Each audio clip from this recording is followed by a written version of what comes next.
Hi Suds, hi Tiwachi, hi Fate. Welcome to I Was a Teenage Exocolonist Day 3. Are you reading the whole game? Title not clear. No, I'm sleeping.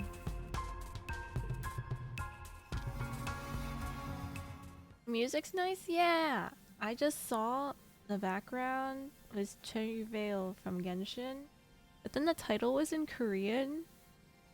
So like, I'm not entirely sure what this is, but all the title tracks were also in Genshin? I mean, sorry, in Korean, so I can't read. I don't know, actually, I don't know if it's actually from Genshin.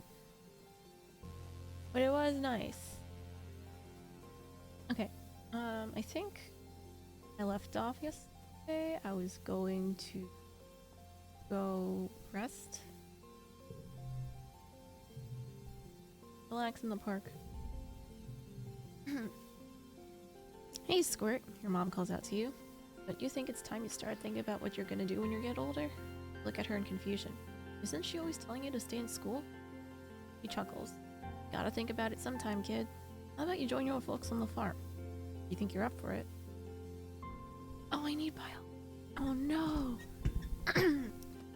Alright, I need to go to biology class, I guess. I don't think I'm ready. You need to brush up on your life sciences before you're ready to become a farmer. It's a complicated job. Damn.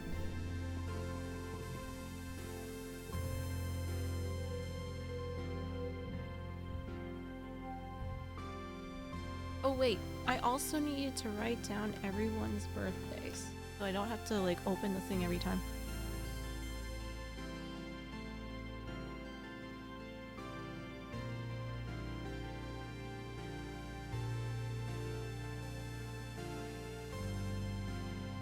Okay. Hey Topaz, you wish you could have multiple streams on at once on... Oh no. What about on a Z flip phone? Okay, let me look at this. Anemone is early dust.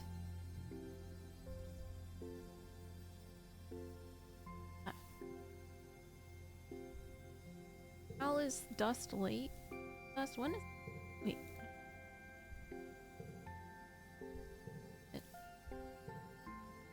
Dead.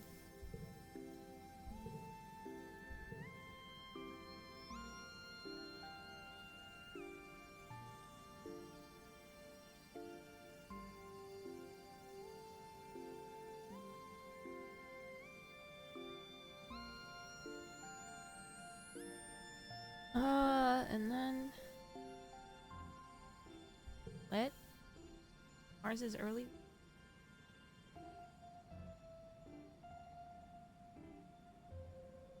I also really like how they have cute nicknames for everyone.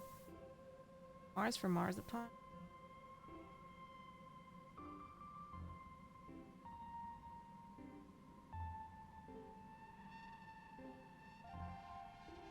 Okay. Hard to pigs. But yes. Dust is cow. Arnar, Zoomer flip phone. I don't have it. The bend bothers me. It's okay, Kana streams is the most important. Thanks, Fate. Making right decisions by being at this tree.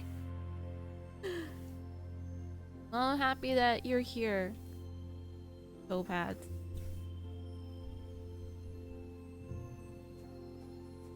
Anytime. Okay. Well, I can't give them anything. Did I go outside? What is this? Bonus. Physical skill and then up on my... I've been enlightened. Oh wait, is it because I maxed stuff? Wait, do I get to go to the new area now or no?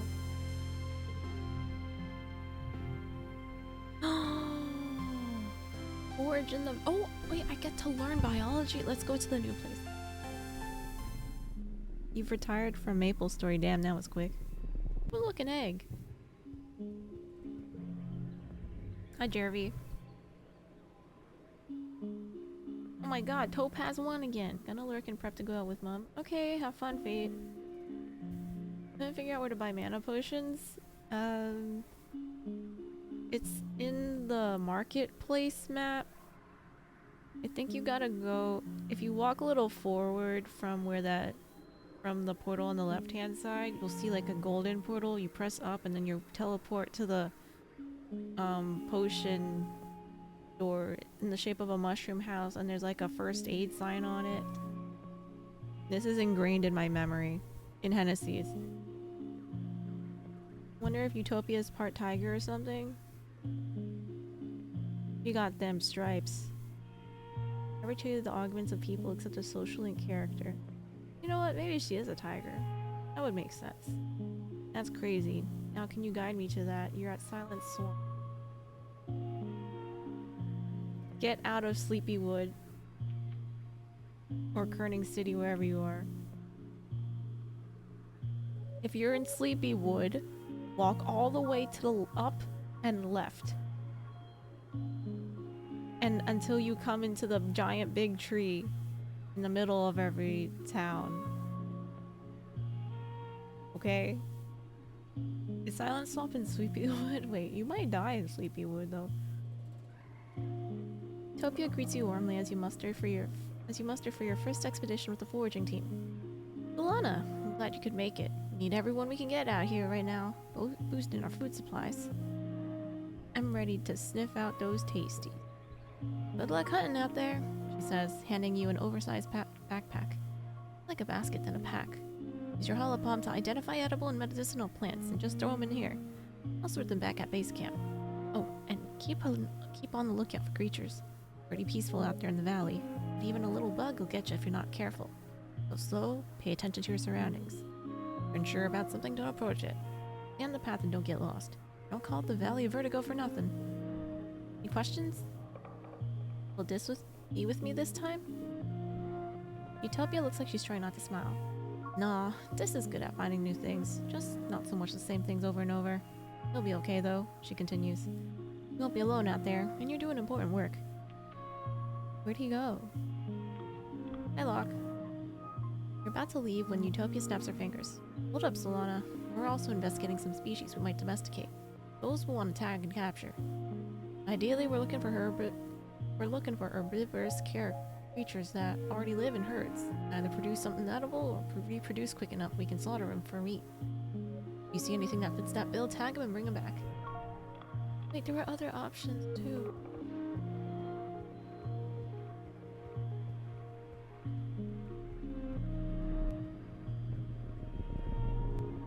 Hey, it's that pet. Is this a circle?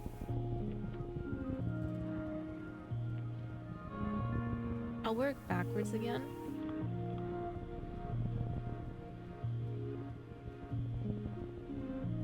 This looks like a rest spot clearing, so I'm gonna go away for now.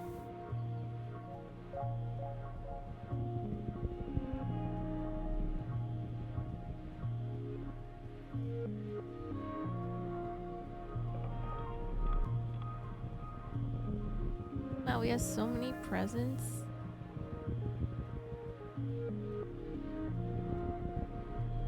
Oh, there's another place.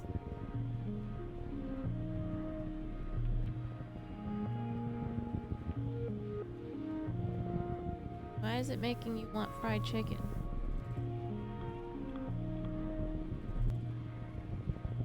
Wait, no, this is up. You don't know what you're watching? Okay, that's suspicious. Do this one first. An absolutely enormous tree forms part of the path here. Its roots cut natural stairs into the path, and its magnificent canopy of large flat leaves completely blocks out the sky. They overarch ahead almost to the ground on the other side. Walking under it is like going through a tunnel. In the tunnel is dark and gloomy, unseasonably cool, and filled with the whispering of leaves. You get the sense that something's aware of your presence. Climb up it. Climb up and onto one of the big flat leaves, surprised they can actually support your weight. Neat. Get high enough out of the fog to see the whole area. Very pretty, but nothing else happens.